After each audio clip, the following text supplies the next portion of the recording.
എന്റെ കയ്യിലൂതി കണ്ണുകളൊക്കെ തടവി നമുക്കൊക്കെ നമ്മുടെ ഹബീബായ കരളിന്റെ കരളായ മുഹമ്മദ് റസൂലുള്ളാഹി സ്വല്ലല്ലാഹു അലൈഹി വസല്ലമ തങ്ങളുടെ പരിശുദ്ധമായ മദീനത്തെ അല്ലാഹു നമുക്കൊക്കെ തൗഫീഖ് നൽകട്ടെ.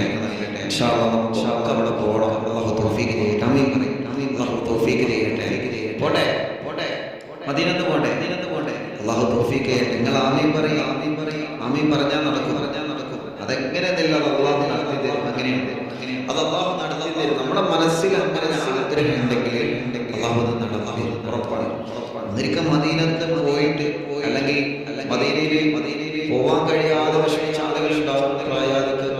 അല്ലെങ്കിൽ പോവാനുള്ള സാമ്പത്തികമില്ല, വളരെ വിഷമത്തിൽ. പക്ഷേ അവർക്കും മദീനയിൽ പോയ ആ ഒരു ഇഷ്കിന്റെ കാരണം ഹബീബ് മുസ്തഫ തങ്ങൾ അത്രത്തോളം മഹബത്ത് വെച്ച കാരണം കൊണ്ട് അവർക്കും അതും അതിന്റെ അപ്പുറമുള്ള പ്രതിഫലം അല്ലാഹു കൊടുക്കും. ഇൻഷാ അല്ലാഹ് അതിന്റെ ചരിത്രങ്ങളൊക്കെ റബീഉൽ അവ്വലിലേക്ക് വരുന്നുണ്ട്.